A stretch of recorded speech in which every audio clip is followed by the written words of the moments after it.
Assalamualaikum warahmatullahi wabarakatuh. Teman-teman, kembali lagi di channel YouTube saya, Khairun Imam. Nah, di video kali ini kita akan menyaksikan beberapa tayangan yang sangat menarik dan juga sangat-sangat mengejutkan, di mana Bapak Presiden ke-7 Joko Widodo akhirnya angkat bicara menanggapi isu-isu yang belakangan ini sangat ramai diperbincangkan oleh publik. Yang pertama, mengenai hubungan Pak Prabowo dan juga Mas Gibran, yang juga belakangan ini sangat ramai diisukan oleh gerombolan pembenci bahwa presiden dan juga wapresnya sedang pecah kongsi. Nah, selain itu, Pak Jokowi juga kembali menantang Roy Suryo dan juga Tifa untuk masuk ke sidang perkara pokok agar beliau bisa membuktikan keaslian ijazahnya. Ya, jangan jadi pengecut gitu ya kan? Ya, gitu mungkin bahasa simpelnya. Tapi di sisi lain, teman-teman, saya mendapatkan sebuah tayangan di mana Presiden kelima Megawati Soekarno Putri lagi-lagi marah, ngamuk-ngamuk ketika dia berpidato. Kira-kira kenapa ya? Apakah yang disindir Pak Jokowi atau orang lain? Nah, sebelum kita mulai, jangan lupa like, subscribe, dan share. Dan tanpa perlu berlama-lama lagi, mari kita mulai videonya berikut ini. Yang sidang ijazah Pak, kemarin kan eksepsinya Pak Dr. Rifa sempat diterima, kemudian sempat terhenti. Kemudian besok lanjut lagi, tanggapannya seperti apa Pak? Ya kalau yakin 100% palsu, mestinya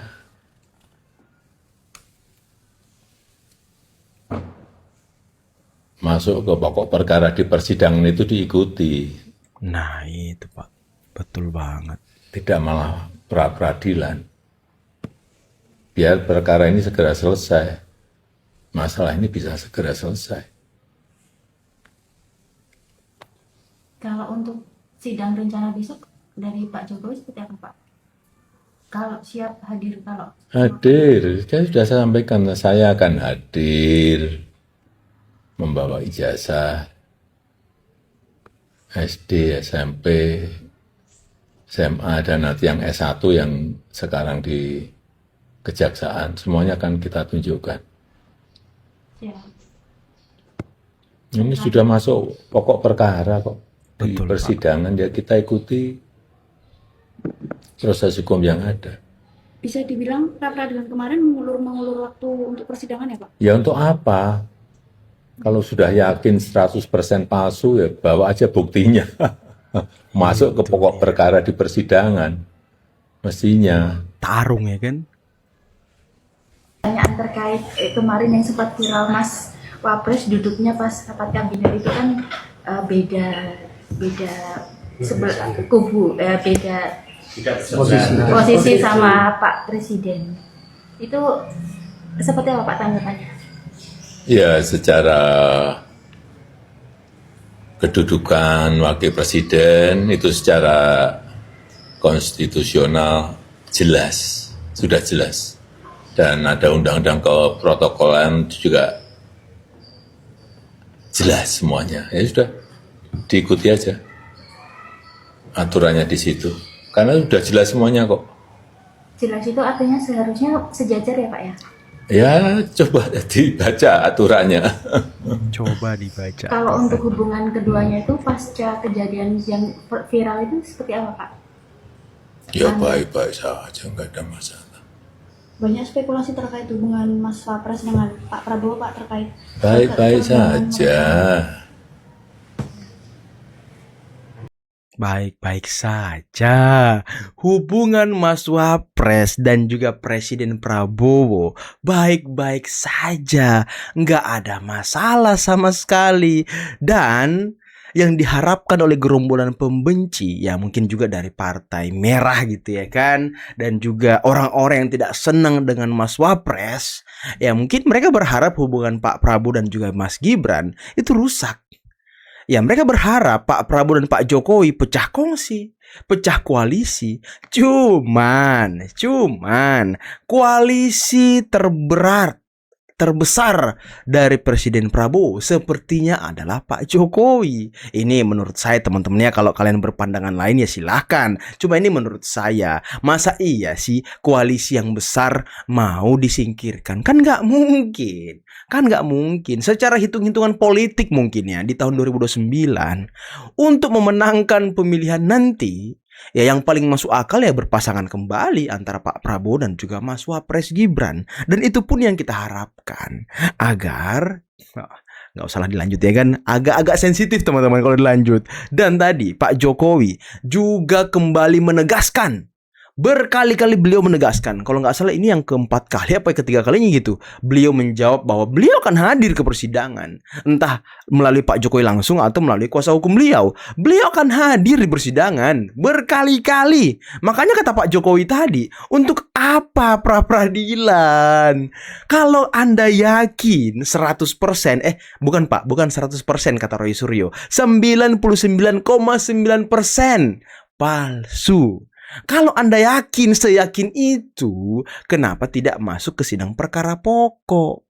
Kan Anda melakukan pra-peradilan ini, ya saya sih menduga Anda mau bebas gitu ya kan. Anda mau lepas dari status tersangka. Anda tidak mau agar kasus ini sampai pengadilan yang bisa memvonis Anda.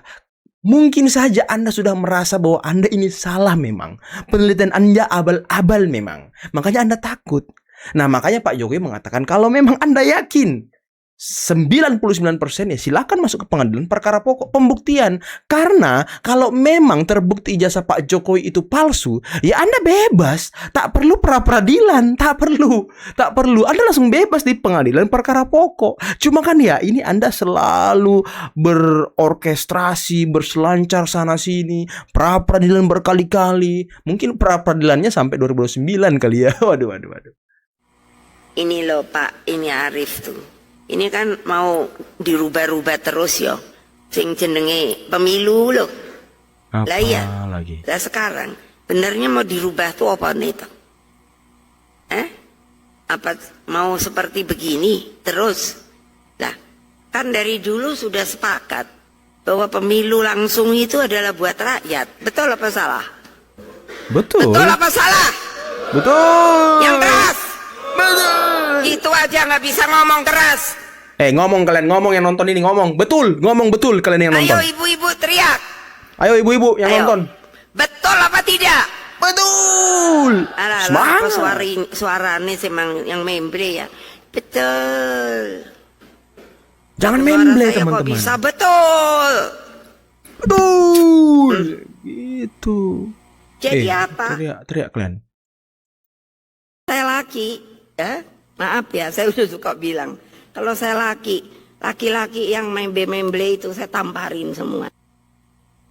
Coba kalau kamu, ini semua ada di tempat duduk saya sebagai presiden kelima, apa yang kalian katakan? Coba pikir. Apa tuh? Ayo Apa tuh? sini saya tantang. Waduh, ditantang ya kan? Masukkan itu ke arsip. Lo ya, dia bertanggung jawab. Bukan karena orangnya, karena dia kan ketua arsip. Kebanyakan kan orang mikir saya jenderal blak-blak. Padahal apa? Bukan karena jenderalnya, bukan karena orangnya, tapi kan tugasnya. Saya nggak takut, nggak dibilang lagi presiden kelima. Saya hidup kok. Masa kalian mau jadi kayak begitu? Anak muda yang ada di belakang-belakang itu mikir gitu loh. Kena marah ya kan? Coba toh, gimana saya nggak gitu. Kalau saya laki, maaf ya, saya udah suka bilang. Kalau saya laki-laki yang memble itu saya tamparin semua. Waduh, jangan dong Betul. Bu, jangan dong Bu. Lah tapi kok saya bilang sama ibu saya kok. Jangan dong Bu, jangan ditampar-tamparin, kasihan ya kan Ibu. Jangan galak-galak lah Bu, takut kita ya kan, takut kita Bu. Jangan, santai aja Bu, santai. Kepala dingin, hati dingin. Tadi Ibu protes kenapa pemilu mau diubah-ubah ya kan, pemilihan langsung tidak langsung.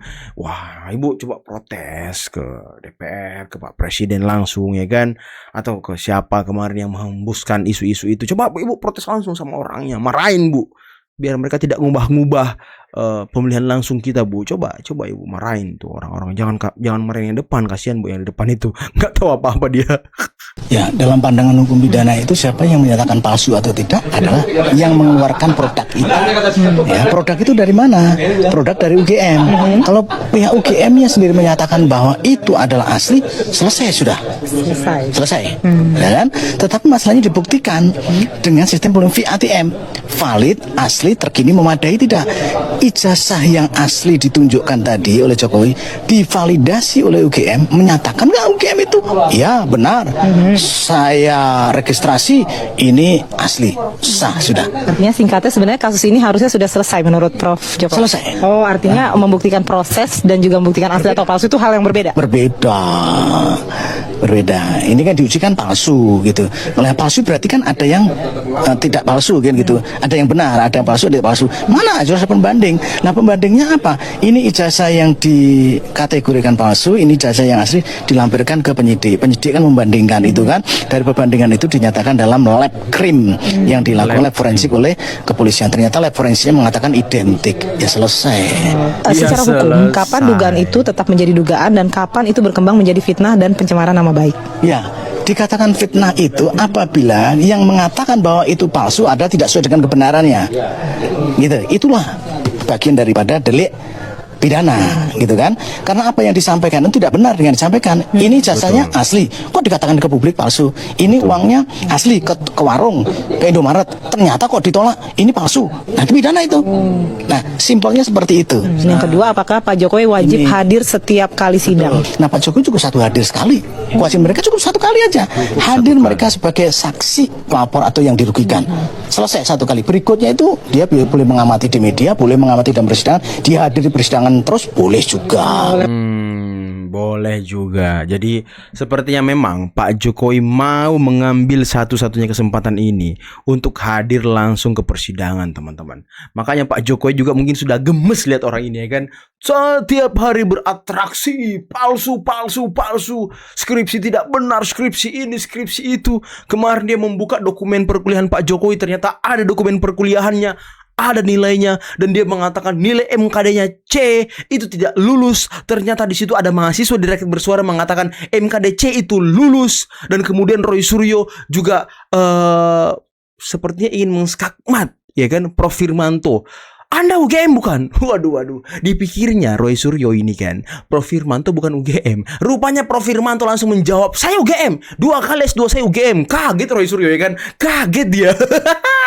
Langsung kicap dia. Inilah orang-orang yang selalu bernarasi berselancar sesuai dengan keinginan dan kebenciannya, teman-teman. Bukan sesuai dengan fakta. Dan blunder Roy Suryo membuka semua dokumen perkuliahan Pak Jokowi, bukan semuanya, KHS atau KHS kali ya, di Rakyat Bersuara. Itu membuktikan bahwa Pak Jokowi betul-betul kuliah dan juga menjalani seluruh persyaratan untuk sampai bisa mendapatkan ijazah, teman-teman. Dan narasi dia apa? MKDC nggak lulus, rupanya lulus. Kita lihat lagi besok. Kira-kira narasi yang dibangun itu apa lagi, teman-teman? Karena kan dia ini selalu bernarasi sesuka hatinya. Dapat bukti dan celah kecil langsung di framing tanpa melakukan verifikasi terlebih dahulu. Ujung-ujungnya mereka mempermalukan diri mereka sendiri. Memalukan. Benny Kaharman bilang, ada otak nggak kau? Jadi berarti datang tidak hadir 17 Agustus di istana. Kalau ke sana mau hadir. Oh, berarti tidak hadir di istana. Oh, Pak SBY tidak hadir. Kamu otak kamu ada nggak? Siapa? Udah saya jelaskan gitu. Otak kamu ada nggak? Baru-baru ini ada satu video yang bikin gua kaget. Lewat pula di timeline gua. Pernyataan nggak beradab dari Benny Kaharman sebagai seorang anggota DPR RI. Apa itu? Mari kita bahas. Pertama, wartawan itu tanya ke Bang Benny, Pak SBY hadir nggak di sidang tahunan 14 Agustus nanti? Dan lo tahu, jawaban awalnya itu bagus sebenarnya. Cuma bilang Pak SBY lagi check up di Amerika. Bahkan rencana check up-nya sampai akhir bulan. Kedua nih, si wartawan ini tanya lagi, berarti 17 Agustus juga nggak hadir ya Pak? Dijawab santai itu. Dan pas ditanya lagi, untuk memastikan bahwa Pak SBY ini nggak hadir di sidang tahunan dan di 17 Agustus di istana, malah dijawab, ada otak nggak kau? Ketika gue heran nih, wartawan itu itu kan memastikan. Kenapa harus dijawab ada otak atau enggak? Ya nggak akan hadir, ya ditunggu aja informasi berikutnya dan lain sebagainya. Gampang kan? Ini si Bang Benny ini ingin mengulang kasus Agustus 2025 lalu kah? Salah satu penyebab kenapa 2025 lalu itu rame banget di bulan Agustus adalah karena omongan gak ditatar dari anggota DPR loh. Kalau waktu itu ya kasusnya adalah Bang Ahmad Sahroni, maka sekarang Benika Harman. Terakhir, kalau boleh saran nih Bang ya, biar nggak makin besar ini eskalasi, tolong ucapin permohonan maaf lah. Tolong banget, nggak elok. Anda ini pejabat, wakil rakyat, ngomong bisa kali santai dan beradab. Gimana menurut kalian? Jangan lupa follow. Udah. Beliau sudah klarifikasi, beliau sudah mengklirkan semuanya, jadi tidak ada yang perlu kita besar-besarkan, teman-teman. Bang Benika Harman dari Partai Demokrat, mungkin kemarin sedang ada masalah, mungkin sedang pusing, sedang stres, sedang ada persoalan, ya mungkin beliau keceplosan gitu. Jangan sampai terulang lagi tahun kemarin karena gerombolan pembenci, oposan, gerombolan-gerombolan yang tidak ingin melihat bangsa ini maju sedang mencari celah di mana dia bisa memantik kemarahan rakyat. Jangan sampai terulang, teman-teman. Kita harus mencegah apapun bentuk provokasi terhadap masyarakat untuk melakukan tindakan-tindakan yang tidak sesuai dengan undang-undang. Jadi kita harus mengklirkan, dan Benika Harman sudah mengklarifikasi semuanya. Jadi clear, teman-teman, aman, tidak ada yang perlu kita ributkan ya. Sama manajemen, saya kan nggak di manajemen, tadi salah. Ya, makasih. Ya. Kalau untuk terkait Mas Kaisang yang kemarin sudah mendeklarkan mau nyalek di Dapil 5 seperti apa? Ya, itu sudah menjadi keputusan Mas Kaisang. Saya kira itu sudah dihitung. Sudah dikalkulasi resiko-resikonya. Kan PSI punya tim yang berkaitan dengan hitung-hitungan politik, tetapi ya kita tahu bahwa Dapil 5 Jawa Tengah itu adalah dapil yang sangat berat. Sangat berat. Sudah diputuskan masuk ya. Hadapi resiko dan segera kuasai lapangan. Arahannya ke Mas Kaisang sebelumnya? Enggak pernah ada. Nggak pernah ada arahan. Memutuskan pasti sudah dihitung dengan kalkulasi yang matang. Termasuk satu dapil dengan Bu Puan ya? Iya, kalau di Dapil 5 ya. Sudah merestui berarti Pak terkait langkah Mas Kaisang untuk maju di Dapil 5? Orang tua itu hanya merestui dan mendoakan. Ya. Keren banget ya. Inilah bukti, teman-teman ya. Inilah bukti kalau Pak Jokowi itu tidak mau mengintervensi, tidak mau cawe-cawe terhadap langkah-langkah politik anaknya yang selama ini selalu dinarasikan bahwa Pak Jokowi cawe-cawe lah, Pak Jokowi menempatkan anaknya di sinilah, Pak Jokowi menempatkan anaknya di situlah. Pak Jokowi sendiri tidak mau memberikan arahan dan masukan kepada Kaisang terkait dengan pilihan dia untuk maju di Dapil 5 Jawa Tengah, yang dimana ini dapil neraka, teman-teman. Bukti bahwa Pak Jokowi memang tidak pernah cawe-cawe, apalagi terkait dengan Gibran sebagai wapres. Tidak ada cawe-cawe sedikit pun dari Presiden ke-7 Bapak Joko Widodo. Beliau memberikan kebebasan seluas-luasnya, memberikan restu, mendoakan anaknya sesuai dengan jalan yang mereka tempuh masing-masing. Inilah kehebatan dan kebesaran hati seorang Bapak Jokowi. Jadi bagi kalian yang selama ini masih saja menganggap kalau Pak Jokowi itu membangun dinasti, waduh, salah besar. Kalau memang Kaisang itu mungkin kalau ini kita berandai-andai ngobrol dengan bapaknya mengenai rencana dia maju, ya mungkin Pak Jokowi tidak menyarankan ke Dapil 5 karena ini dapil neraka, teman-teman. Berat kata Pak Jokowi. Pak Jokowi aja ngomong berat loh. Tapi kata Pak Jokowi, ya pasti PSI sebagai partai sudah punya hitung-hitungan, sudah punya analisis. Dan Kaisang kalau memang serius maju di Dapil 5, beliau hanya mengatakan ya harus segera menguasai lapangan. Itu aja, nggak lebih. Inilah bukti bahwa memang keluarga Pak Jokowi, anak-anak Pak Jokowi itu mengambil langkah sendiri di dunia politik. Mereka diberi tanggung jawab, mereka diberikan keleluasan sebebas-bebasnya, teman-teman. Dan Jangan lupa, Pak Jokowi sudah menantikan dirinya untuk hadir di persidangan. Saya ingatkan sekali lagi teman-teman, untuk hadir ke persidangan. Karena beliau mau agar kasus ijazah ini segera selesai, segera clear. Agar beliau juga bisa membuktikan bahwa ijazah beliau dari SD sampai S1 itu clear semuanya asli, tidak ada yang palsu. Agar kedepannya tidak ada lagi kelompok-kelompok ataupun orang-orang yang mempersoalkan ijazah beliau. Karena kalau kita lihat teman-teman, isu yang bisa menyerang Pak Jokowi saat ini terakhir kalinya adalah isu ijazah. Setelah isu ijazah ini berakhir, tidak akan ada lagi isu yang bisa menyerang Pak Jokowi. Kira-kira isu apa lagi? Paling ya berputar ke dinasti, berputar ke Pak Jokowi menempatkan anaknya di sini, di situ. Ya, paling di situ-situ aja berputar. Nggak ada isu baru lagi. Dan pembenci Pak Jokowi tidak menginginkan itu. Makanya Roy Suryo, saya duga, melakukan peradilan berkali-kali agar dia bisa merestorasi terus-menerus isu ijazah ini ke Mas Gibran, ke Pak Jokowi, Mas Gibran, Pak Jokowi. Jadi dipimpong-pimpong gitu aja terus untuk mempengaruhi pikiran-pikiran masyarakat, untuk mengurangi kecintaan masyarakat terhadap Pak Jokowi. Tapi sayangnya, semakin Pak Jokowi dikoyo-koyo, masyarakat semakin cinta dengan beliau. Oke teman-teman, mungkin cukup sekian video kali ini. Jangan lupa like, subscribe, dan share videonya. Akhir kata, billahi taufiqul hidayah. Assalamualaikum warahmatullahi wabarakatuh. Bye-bye.